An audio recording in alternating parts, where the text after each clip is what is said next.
Our film starts with a professional sniper named Darasa. She was on a mission in a cave amidst the rocks for 10 days. As soon as the target arrives, bam, she takes the perfect shot. Afterward, she collects the empty cartridge and removes it. On the other side, we see Levi waking up frustrated. This dear friend is a retired Marine soldier, living alone with a life full of boredom until he receives a message from an unknown number saying he is required at a camp between locations. So, he takes his belongings and heads to the car waiting for him. When he arrives at the camp, he meets the commander, who tells him, "You've been retired for 4 years, yet you still salute us." He replies, "I respect my principles." She tells him she knows his history and that his record includes 113 confirmed sniper kills. Or is that number accurate? He replies, "No, it's higher." From their conversation, we learn that his father and grandfather served in the military and that Levi occasionally works for the naval forces. She asks him, "Is there anyone in your life you hold dear?" He says no. She continues, "So, there's no one who couldn't live without you, for instance?" He again says no. She tells him he is needed for a secret mission. Meanwhile, Darasa visits the cemetery with a bottle of alcohol. There, her father is sitting, playing music, but he looks exhausted and at his limit. When he asks her how she's doing, she replies, "As usual, I feel better after seeing you." She gives him the empty cartridge as she does after every mission. It's clear she's not happy with what she's doing. Her father learns she's going on a secret mission that will last an entire year, during which she won't be able to contact anyone. From their conversation, we also learn he has cancer and could die at any moment. She tells him she won't even know if he's alive or dead. He responds, "That's easy. I've already decided to suicide. I'll die one day anyway. So, on February 14th, Valentine's Day, know that I've done it and ended myself." At first, she thinks he's joking, but then he tells her he's tired, lonely, and has no one with him. She bids him farewell, feeling sad. Back to Levi, he regains consciousness on a plane, drugged so he wouldn't know where he's headed. When he arrives at the designated location, he jumps from the plane, unaware of where he is or the mission. After landing, another soldier calls out to him, saying, "Finally, you're here. You're the first person I've spoken to in a year." The soldier introduces himself as Jay. When Levi asks what he knows about the mission, Jay replies, "Nothing. All they gave me was a map with no landmarks, just the location where I was to wait for you." When Levi asks where they are, Jay says, "I don't know. I've been here a year and still don't know if we're even in our own country." Jay shows him the Western Observation Tower where he'll live and says, "This is your new home for the next 365 days. He shows him the dam where he can fish and mentions another soldier in the Eastern Tower with whom communication is strictly forbidden. He explains the mission is simple. Levi will be responsible for maintenance, making daily rounds along the western edge. Every 600 meters, he'll find phalanx towers, which are automated artillery systems. His job is to reload their ammunition, check the hidden devices and mines, and conduct a wireless test every 30 days. Levi asks, "What are these hidden devices?" Jay replies, "They're a type of satellite transmitter located every kilometer along the edge." When Levi asks their purpose, Jay says, "They hide things. They send fake signals to all satellites, designed specifically to conceal the canyon from spy satellites." Jay adds that there's no external communication here, no phones or satellites, total isolation. In emergencies, there's a wireless alarm button. Levi asks, "Who does the alarm notify?" Jay replies, "We don't know, and it doesn't matter." He explains that if the hidden devices fail, they automatically activate a system called the guard dog protocol. When Levi asks what the protocol does, Jay says, "I've never tried it, and I hope you don't either. But if you hear an air raid siren, pack up and leave immediately." Jay tells him the place is ancient, dating back to the end of World War II, and it's secret, with no one knowing about it. An agreement was made long ago to maintain the secrecy of the location. To this day, a soldier from the Western nations comes annually to monitor the Western Edge, and the same for the Eastern Edge. Levi finds it hard to believe that for 75 years, one soldier from the East and one from the West have worked together annually just to maintain the secrecy of the place. Jay says, "I can only tell you that 13 US presidents over the years knew nothing about this canyon." Levi remains silent for a while and then asks, "What exactly is the mission, beyond maintaining the secrecy of the place, to prevent anyone from entering the Nazrania?" She tells him, "That's none of our business. My dad always told me not to seek the truth so I wouldn't suffer." They continue to pour their hearts out to each other. Later, she plays music and they dance despite his reluctance. Afterward, he tells her he had been writing a poem about her, and they spend the whole night together. The next morning, Darsa bids him farewell and he leaves. But on his way, Levi finds that the Hollow Men had triggered the mine, causing the rope to snap, and Levi falls. Without hesitation, Darsa grabs her weapons and jumps after him. When she lands, she finds herself in flames, fighting her way out until she escapes. At that moment, out, Levi was hanging unconscious. When he comes to, he finds a massive creature above him. He shoots it, cutting the rope. Darcy hears the sound and sees him fall onto a red substance, unable to get out of it. Something with fangs starts closing in on him, but Darcy arrives just in time to save her lover. She pulls him out and checks on him. He thanks her for coming down to save him, but she tells him, "Thank me when we get out of here." Suddenly, they hear a sound approaching them, and a man on a horse, one of the Hollow Men, attacks them. After a while, two more arrive, and they keep fighting them, managing to take down two, but the third tries to escape. They are puzzled by their appearance and the insects and animals around them. When Darcy searches for the rope, she can't find it, and says, "It looks like it fell into the abyss, and the distance to the top is 500 meters, making it nearly impossible to climb without the rope." Levi notices the uniform of one of the Hollow Men, which resembled an American military uniform from the 1940s. Darcy tells him she had seen two from the British Air Force, which left her wondering. Levi recalls some old stories, saying these might be the 3 battalions that went down and never returned. He's puzzled by their appearance and what happened to them. They decide to leave the place quickly. As they walk, they see skulls and strange things. Levi tells her the name Hollow Men was from a poem he had read before, reciting a line about those trapped in a world between life and death. When they see a fissure in the ground, Levi suggests it might be caused by an earthquake. Suddenly, they hear a sound, enter a place to hide, and after the sound fades, they see people who had been dead for years, sitting in chairs. Levi realizes they had taken their own lives, saying something worse than death must have driven them to do so. They hear a sound in the place and see a spider with a skull-like head running toward them. They keep fighting them off one by one, but the Hollow Men start entering as well. Quickly, they keep fighting them, both worried about each other, even while battling the strange creatures. Darcy finds an exit and opens it, and they escape. When they run outside, they realize the Hollow Men are everywhere. They run quickly and enter another place, which turns out to be an old laboratory. Inside, they see strange corpses. Levi finds a cylinder next to one of the bodies with the words, "May God forgive us," written on it. They see a generator and turn it on, and when they play the record, they see a doctor in the lab, and she says it's the 12th or 13th of July, 1946. She talks about the secret alliance that happened between the East and the West back in the day, at the end of World War II. At that time, they were developing biochemical missiles, unmatched in destruction, but an earthquake with a magnitude of 8.1 on the Richter scale struck, causing massive damage to their facility. Since then, their focus has shifted from research to containment. Suddenly, she struggles as she speaks, saying they're trying by all means to prevent the poison in the rift from escaping. She explains that when the earthquake occurred, it destroyed the biochemical missile, causing human DNA to merge with plants, animals, and insects. She warns that anyone who stays in the rift for more than 6 hours is likely to be affected, and if infected, flowers will start sprouting on their body within 5 days.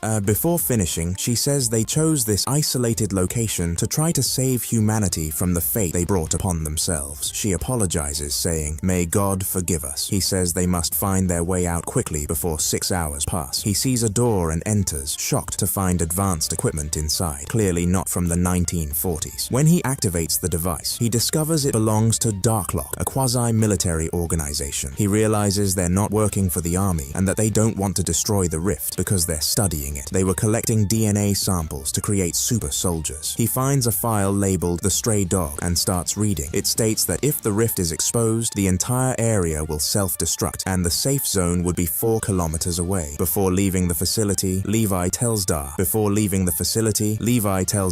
"If we don't make it out of here, just know I'm glad I met you." As they prepare to leave, she remembers her ammo bag is still outside. She throws a smoke grenade and rushes out to retrieve it, but suddenly she feels herself being dragged by her legs. It turns out they had set a trap for them. She struggles to free herself, but unfortunately she gets hit and loses consciousness. Levi tries to catch up with her, running desperately. After a while, we see Darcy regaining consciousness. She fights until she frees herself and attempts to attack it. After several tries, she manages to set it on fire. Just as it's about to strike her again, Levi saves her. She runs to him and throws herself into his arms. They realize the creature attacking her was Captain Bracho, the first soldier stationed at the Western Tower, who was part of the Hollow Men. Levi tells Darcy they're in a biochemical missile facility and the storage rooms are their only way out. They enter the missile storage area where the earthquake years ago caused leaks. They see strange creatures fuse together and carefully walk among them. But Darcy accidentally steps on part of one, causing it to stick to her back. This seems to wake the creatures up. They grab her and Levi tries to fend them off with his weapon. When they're overwhelmed, Darcy throws a grenade, setting the creatures on fire. They escape and climb a staircase to another area with vehicles. Levi is thrilled, saying, "I know how we'll climb without ropes. These old jeeps have strong winches. We'll use them as automatic climbing ropes." They connect the battery and use the jeep to ascend. Levi ties the rope to the jeep's winch, while Darcy fends off the Hollow Men. They activate the jeep, which lifts them slowly. The Hollow Men don't give up, attacking as much as they can. Darcy places a toolbox on the accelerator and jumps down to help Levi. They fight off a large group, but one of them jumps on Levi. He quickly saves himself before falling, but the fuel tank gets punctured. Levi throws a spark, setting the creatures ablaze. However, the fire spreads to the rope and fuel tank. Thankfully, they escape unharmed. When they reach the top, Levi tells her they need to go into quarantine for 5 days, just in case anyone is infected. He mentions they were chosen for this mission because they had no one to live for. Looking at her, he says, "But now everything has changed. I have something to live for." She replies, "Then let's escape together. We'll go to France and live there." He says he wants to go with her no matter what, but first they must destroy this place. They agree to destroy the rift. The next morning, Darcy fires a grappling hook to the other side. Levi climbs down and returns to his position. When he tests the radio, the commander asks, "Did you enter the rift and activate our device?" He says no. She replies, "Then it must be the Eastern Observer. Your mission is to eliminate him." Levi reluctantly agrees, saying he saw the Hollow Men. She explains the goal of their research is to create an unbeatable American force. Levi pretends to agree. After the call, she contacts her men, ordering preparations for the morning, saying Levi is out of control. She saw him and Darcy on the surveillance cameras, claiming she chose him and will be the one to eliminate him. The next morning, Levi and Darcy execute their plan together, but they hear the sound of a plane approaching. Levi tells her to run quickly. When the commander arrives, she finds Levi missing from the tower. She orders her men to activate the quadcopter, instructing them to move 4 kilometers away from the rift for safety when they destroy it. As the planes attack, they prepare to strike back, and this is what the Stray Dog Protocol will do. When the leader hears the siren, she takes those with her and quickly retreats. They only had 2 minutes. While they continue running to cover the 4 kilometers, the rocket indeed hits the target. The unfortunate one doesn't manage to escape with her men. Meanwhile, Levi falls into the river and loses consciousness. Andressa takes some time to herself to focus on something essential and ensure it's done right. 5 days pass, and she confirms everything is fine. Later, we see her in France. She opens the letter Levi had given her, telling her to open it if he didn't return. She reads the poem he had written for her. We then see her, dear viewer, working in a restaurant. When she turns around, she sees Levi in front of her. She runs to him and hugs him, and that's how the movie ends. Like the video, and don't forget to subscribe. See